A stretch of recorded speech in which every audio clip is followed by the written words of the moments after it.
You ever have that one family member who just needs to mind their business? Well, my brother-in-law Marcus is that person. Except he decided to broadcast our business to the whole internet. Let me tell you how Thanksgiving at my mama's house turned into the most chaotic episode of our lives. My name is Shayla Bennett. I'm 32 years old. And up until 3 weeks ago, I thought I had my life together. I work as a high school guidance counselor. I got my own townhouse in a decent neighborhood, and I successfully avoided my ex-boyfriend Darnell for 2 whole years after our messy breakup. 2 years of peace. 2 years of healing. 2 years of convincing myself that I was completely over him and his smooth-talking, commitment-phobic ways.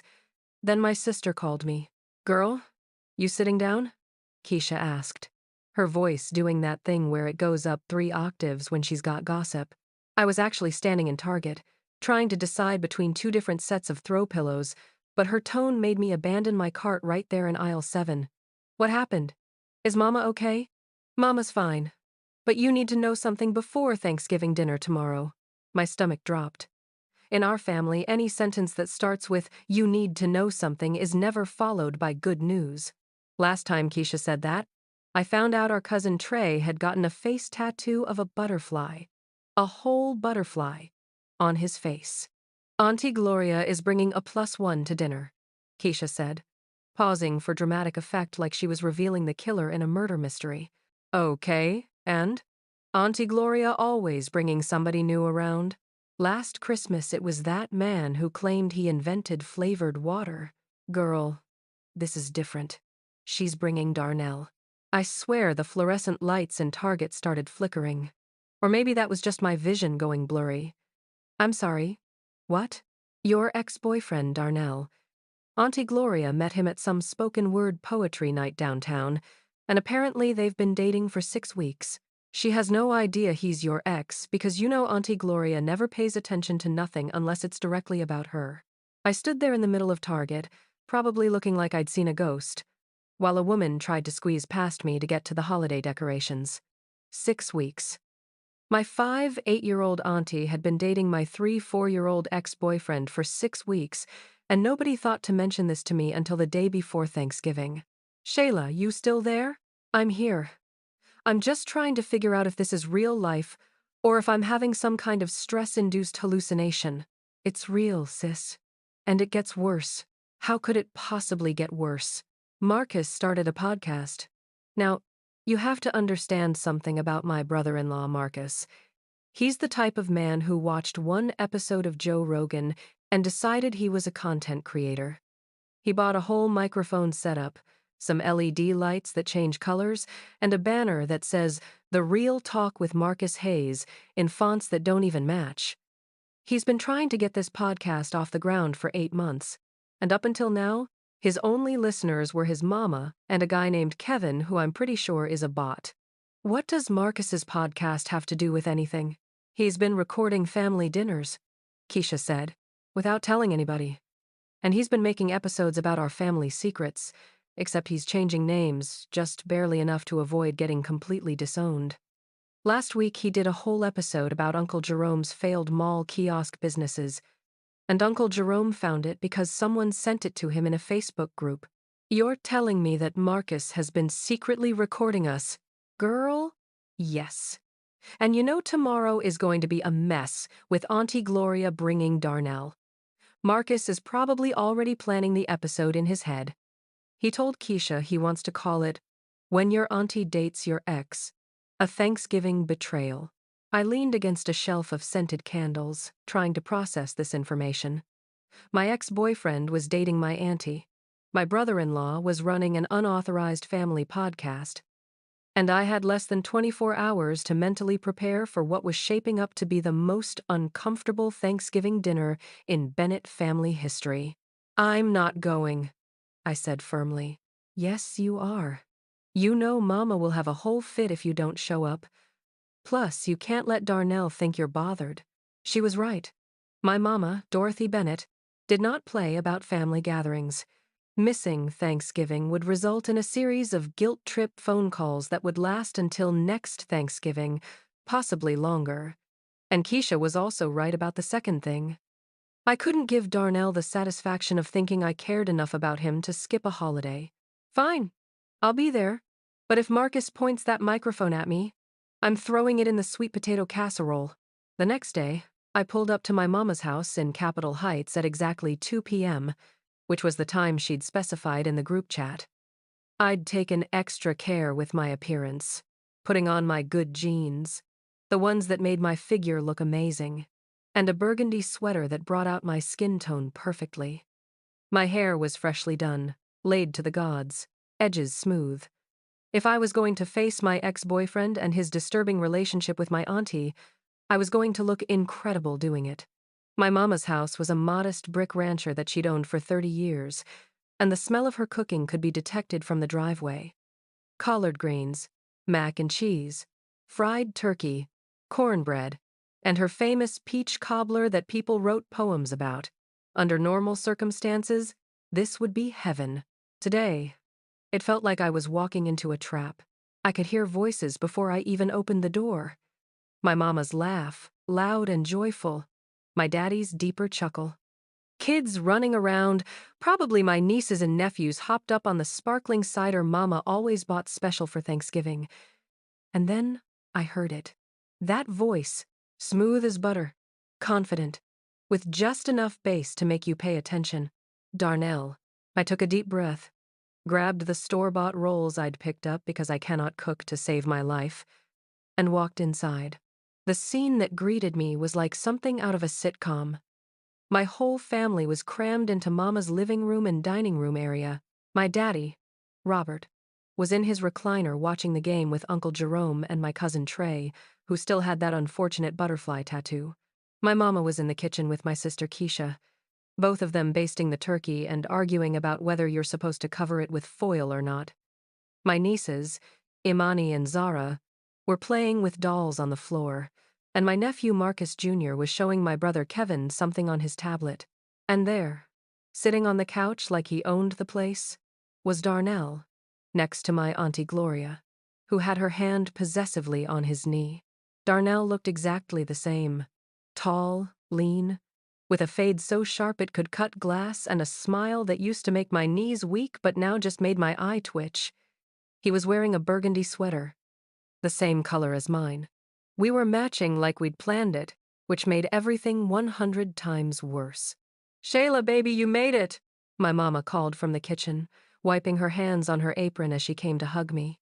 "Don't you look beautiful? Put those rolls in the kitchen and come say hello to everybody." I hugged my mama, avoiding looking directly at the couch where Auntie Gloria was now whispering something in Darnell's ear that made him laugh. That laugh. I used to love that laugh. Now it sounded like nails on a chalkboard. "Hey, family," I said, waving generally at the room. "Shayla!" Auntie Gloria stood up, pulling Darnell up with her. "Come meet my new boo. This is Darnell. Darnell, this is my niece Shayla." Darnell's eyes met mine, and I watched the recognition hit him like a truck. His smile faltered for just a second before he recovered, but I saw it. He knew this was about to be awkward. "Nice to meet you," he said, extending his hand like we were strangers. I looked at his hand like it was covered in poison. "We've met." Auntie Gloria's perfectly drawn-on eyebrows shot up. "You know each other." "You could say that," I replied, my voice dripping with honey-coated venom. "Darnell and I dated for 3 years." The room went silent. Even the kids stopped playing. Uncle Jerome turned away from the game. My daddy's newspaper slowly lowered. Keisha appeared in the kitchen doorway with a wooden spoon in her hand, her eyes wide. Auntie Gloria looked between me and Darnell, her mouth opening and closing like a fish. 3 years? 3 years, I confirmed. "We broke up 2 years ago, but I guess he's exploring new demographics now." "Now, Shayla," my mama started, but I held up my hand. "It's fine, Mama. I'm over it. I'm happy for both of you. Really." I was not fine. I was not over it, and I was definitely not happy. But I was raised to be polite, even when I wanted to throw something. "I didn't know," Auntie Gloria said, looking at Darnell. "You didn't tell me you dated my niece." "I didn't know she was your niece," Darnell said weakly. "You never mentioned your last name, and Shayla's pretty common." Common? I repeated. My name is Common? That's not what I meant. This is amazing, a voice said from the corner. We all turned to see Marcus sitting in a chair with his phone propped up on the side table, recording everything. He had his podcast microphone in his hand like a news reporter at a crime scene. Marcus, put that phone away, Keisha hissed. This is gold, Marcus said, his eyes gleaming. The family drama, the unexpected reunion, the intergenerational romance. Boy, if you don't put that phone down, my mama said, her voice taking on that tone that meant business. Marcus reluctantly lowered his phone but kept the microphone in his hand. I could see him mentally filing away every detail for his next episode. Can we just eat dinner? My daddy suggested, ever the peacemaker. Food's getting cold, and the game's at halftime. We all moved to the dining room table, which Mama had set beautifully with her good china and a fall-themed centerpiece. The seating arrangement was a disaster. Somehow, through some cosmic joke, I ended up directly across from Darnell and Auntie Gloria. Marcus positioned himself at the end of the table with a perfect view of everyone, his phone now discreetly recording from his lap. Mama said grace, and we started passing dishes around. For a few minutes, the only sounds were forks scraping plates and polite requests to pass the cranberry sauce. But I could feel the tension building like a thunderstorm. So Darnell, my daddy said, because my daddy cannot stand awkward silence. What do you do for work? I'm a personal trainer, sir. I own a gym over in Silver Spring. Oh, that's nice, Mama said, piling mac and cheese onto her plate. Shayla, didn't you say your ex-boyfriend owned a gym? Same gym, I said flatly. Same boyfriend. Oh, Mama's face fell.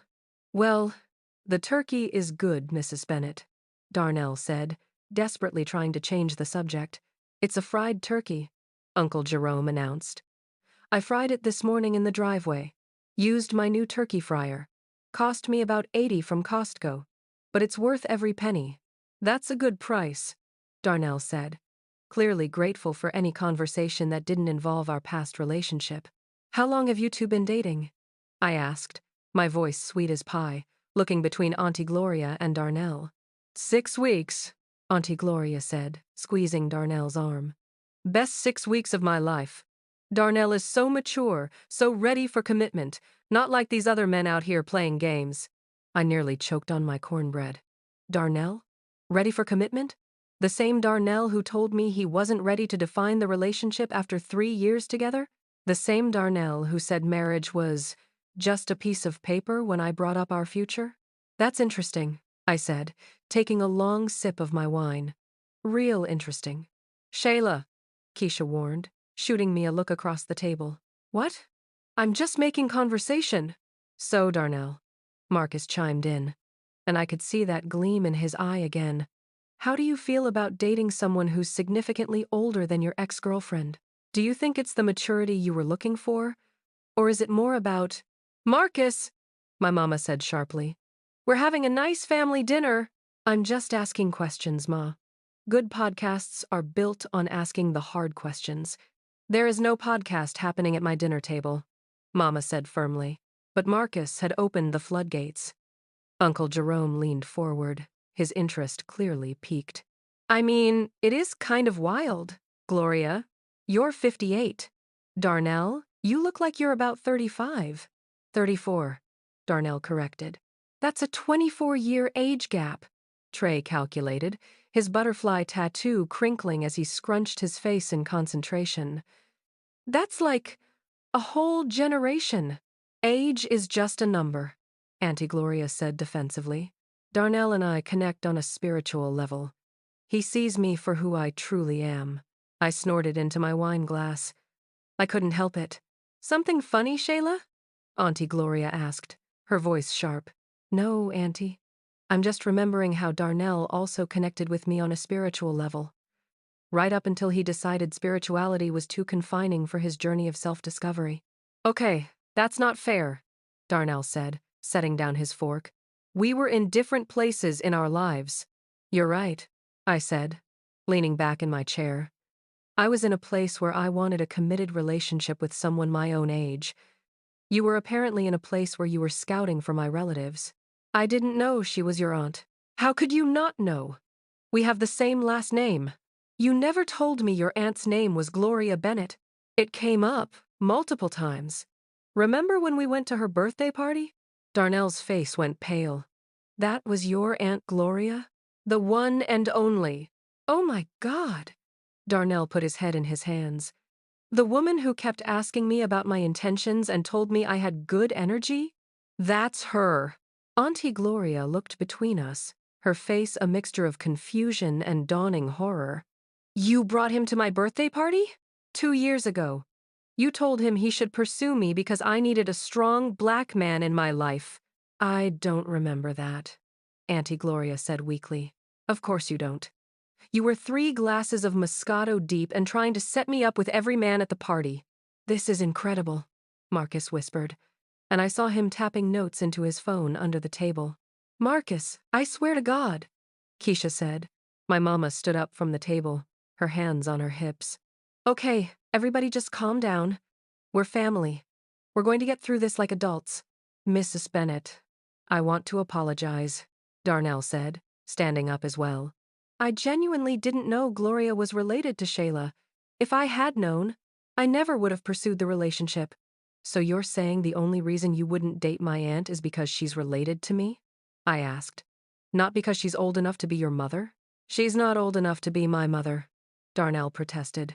I had my first child at 18, Auntie Gloria said quietly. So, technically, yes, I could be your mother. The table went silent again. Even the kids had stopped eating to watch the adults implode. You know what? Auntie Gloria said, dabbing her mouth with her napkin and standing up. I'm not about to sit here and be disrespected. Darnell, let's go. Gloria, wait, my mama said. Nobody's trying to disrespect you. Really, Dorothy? Because your daughter just called me old and desperate? I didn't say desperate, I corrected. But since you brought it up, Shayla Marie Bennett, my mama said, using my full name, which was never a good sign. I stood up too, my hands shaking. You know what? I'm sorry. I'm sorry that my Thanksgiving has turned into an episode of Maury. I'm sorry that my ex-boyfriend is now dating my auntie. I'm sorry that Marcus over here is treating our family trauma like content for his little podcast that nobody listens to. Hey, Marcus protested. I have 47 subscribers now. 47 people, Marcus. 47. My Instagram story gets more views than that when I post pictures of my lunch. Everybody just sit down, my daddy said, his voice booming in that way that made everyone listen. Sit down. We all sat. My daddy looked around the table at his family, his expression serious. Now look, I've been sitting here watching y'all go back and forth, and I gotta say something. This is exactly what the devil wants. He wants us divided. He wants us fighting at the dinner table instead of being grateful for what we got. But, Daddy, I started. I'm not finished, he said gently. Shayla, I understand you're hurt. That's valid. Finding out your ex is dating your aunt would throw anybody off. But taking shots at Gloria and making her feel bad about her age? That ain't it, baby girl. I felt my eyes start to burn with tears. My daddy was right. He turned to Auntie Gloria. Gloria, you're my sister-in-law, and I love you. But you gotta admit this situation is wild. You dating somebody that your niece was in love with? That's bound to cause some problems. Maybe you should have asked a few more questions before bringing him to Thanksgiving. Auntie Gloria nodded, her own eyes getting watery. And Darnell, my daddy continued. I don't know you, son, but it seems like you got a pattern of not being honest with people. First with Shayla about what you wanted, and now with Gloria about your history. If you're gonna be with somebody, any somebody, you gotta be upfront. Darnell nodded slowly. You're right, Mr. Bennett. I should have told Gloria about my past with Shayla from the beginning. And, Marcus, my daddy said, turning to my brother-in-law, who was trying to hide his phone under the table. Put that phone away, man. Our family business is not entertainment. It's our life. You want to make a podcast? Talk about sports. Talk about music. Talk about whatever you want, but stop exploiting the people who love you for clicks and listens. Marcus looked genuinely ashamed. I just wanted people to listen to me, Pops. Nobody ever really listens to what I have to say. We listen to you, Marcus, Keisha said softly, reaching for his hand. We always listen to you. You don't need strangers on the internet to validate you. You got us. My mama pulled her chair closer to the table. Your daddy's right. All of this fighting, it's not what today is supposed to be about. We're supposed to be giving thanks. Even when things are messy, even when we're upset with each other, we're still family. That means something. I looked across the table at Auntie Gloria, really looked at her for the first time since I'd arrived. She looked tired and embarrassed and hurt. She wasn't trying to hurt me by dating Darnell. She was just trying to find happiness, same as everybody else. And yeah, her choice in men was questionable, but who was I to judge? I dated him too. Auntie Gloria, I said softly. I'm sorry. I shouldn't have come at you like that. You deserve to be happy. And I was making this about me when really, it's about you living your life. No, baby. I'm sorry too, Auntie Gloria said, reaching across the table to grab my hand. I should have realized who he was. Should have connected the dots. And honestly, if I'm being real with myself, dating somebody this young was probably me trying to feel younger myself. That's my issue to work on, not yours. She turned to Darnell, who had been sitting quietly through all of this. Darnell, you're a sweet man, but I think we both know this ain't gonna work. The fact that you dated my niece aside, I'm looking for something real and lasting, and I don't think you know what you want yet. Darnell nodded. You're probably right. I'm sorry, Gloria. And Shayla, I'm sorry to you too. I wasted 3 years of your life because I couldn't be honest about not being ready for what you needed. That was wrong. It was the first time he'd actually apologized without making excuses. I felt something release in my chest, some tension I'd been carrying for 2 years. Thank you, I said. I forgive you. And I meant it. Marcus cleared his throat. I owe everybody an apology too. I've been recording family moments without permission, and that's a violation of trust. I deleted all the episodes that mentioned anybody in this family, and I'm not recording anymore unless y'all say it's okay. We say it's not okay, Keisha said firmly, but she was smiling a little. That's fair, Marcus agreed. My mama stood up and raised her glass of sweet tea. I want to make a toast. To family. To forgiveness. To being honest with each other. Even when it's hard. And to being grateful for the people who love us. Even when we mess up. We all raised our glasses. Even the kids. Who were drinking juice. To family. We echoed. The rest of dinner was actually pleasant. The tension had broken, and we fell into easy conversation. Uncle Jerome told stories about his mall kiosk days that had us all crying with laughter. Trey explained that the butterfly tattoo was actually covering up a worse tattoo, which somehow made it better. The kids performed a dance routine they'd choreographed, and we all applauded like they were on Broadway. Darnell left shortly after dinner, giving Auntie Gloria a respectful hug and nodding at me on his way out. I didn't feel angry anymore. I just felt free. Later, when Mama brought out the peach cobbler and vanilla ice cream, I found myself sitting on the couch with Auntie Gloria, both of us exhausted from the emotional roller coaster of the day. You know, Auntie Gloria said, I spent so much time trying to prove I'm not old that I forgot to just be myself. That's why I was with Darnell. I thought dating someone younger made me younger. You're not old, Auntie. You're vibrant. You're beautiful. You're Gloria Bennett. And that's enough. She smiled and patted my knee.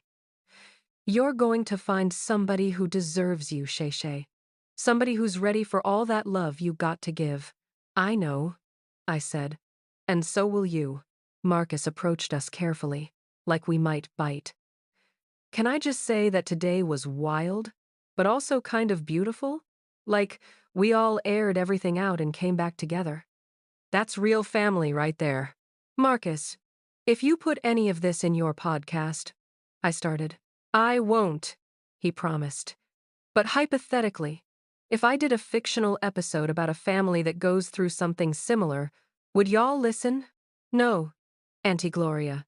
And I said in unison. That's fair, Marcus said again, grinning.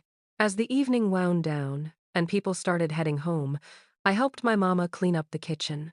She was washing dishes, and I was drying, falling into the rhythm we'd had since I was a little girl. You handled today well, baby, Mama said. I almost threw the sweet potato casserole at Marcus, I admitted. I said, well, not perfect, she laughed. But you showed grace when it mattered. You forgave when you had every right to hold a grudge. That's growth. I learned from the best, I said, bumping her hip with mine. You know what the real lesson is in all this? Mama asked, pausing her scrubbing to look at me. Life is messy. Family is messy. Love is messy. But we show up anyway. We forgive anyway. We choose each other anyway. That's what makes us strong. I thought about her words as I drove home that night, my belly full of good food and my heart full of gratitude.